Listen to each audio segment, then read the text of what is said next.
Well, we've been hearing this morning how Nelson Mandela's life has impacted on people around the world and about the legacy he's left. One of the people who felt his influence on her life is President Mandela's goddaughter, Tanya van Aardenveld. Thank you so much for joining us. A very good morning to you.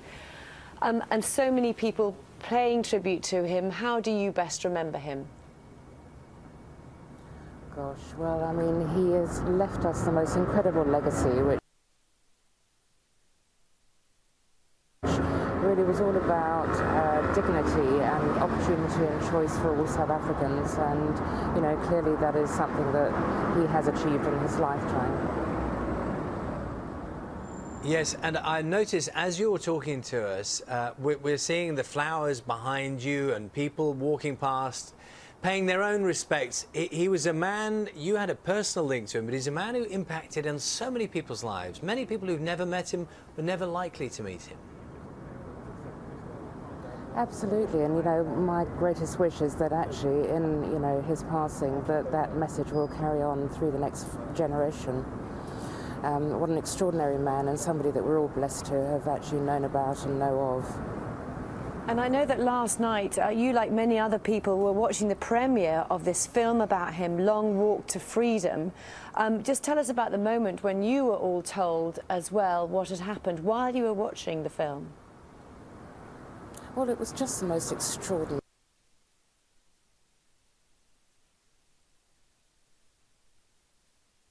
happening, actually. I mean, you couldn't have scripted it. Well, I was sitting there with my partner, Paul, and we, in fact, had the two children who played his children in the film. And one of them was nudging my partner and saying, he's dead, and with tears in her eyes.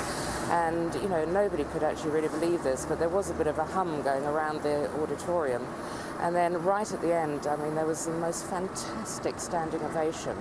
And the director and Idris Elba all came out on stage, stopped everybody clapping, and then made the announcement with much tears. I mean, there was a gasp of horror around the auditorium, and it was just tragic. I mean, it just, you know, what should have been a total celebration just turned into something completely different.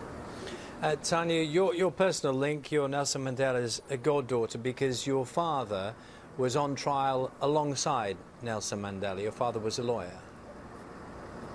Yes, that's correct. Jimmy Cantor, he was one of the 10 accused. Eventually went on to be acquitted, but suffered the same absolute horror and indignity of the 90-day act of political trialists who were kept in total segregation and on isolation as well.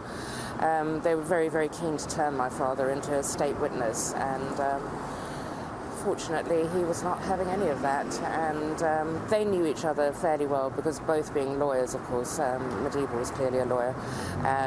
You know, they'd actually practiced in the same chambers.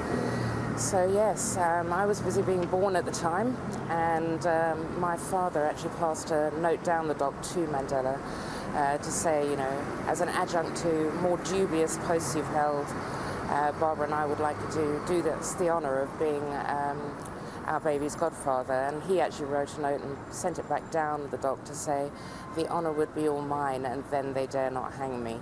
Well, it's a wonderful story. And Tanya, just I know you have a close family link. You got to meet Nelson Mandela, of course. Many people sharing with the world, I suppose, their personal their moments with Nelson Mandela himself. He had an amazing charisma, people say. Personally, what were those moments like for you?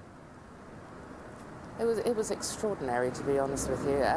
There was an event which was celebrating 40 years of the ANC, NK Win, and he actually wasn't at the event, so a few of us piled off to Walter Sisulu's house, and we got there and it turned out that Mandela had actually given up going to the event because Walter hadn't been terribly well, so he had actually gone to watch it on television with Walter rather than go to the event, which is really a measure of the man.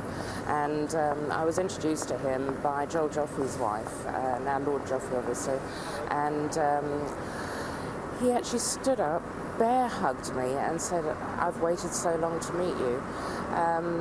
I mean, that was just the most extraordinary thing in the world. I mean, I hugged it back obviously and just said, no, I think it's the other way around.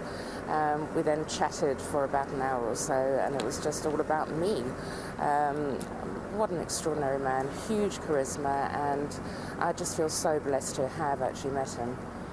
Tanya, thank you very much for sharing your thoughts with us this morning, and we see behind you passers-by lighting candles as they pass at South Africa House. So thank you very much.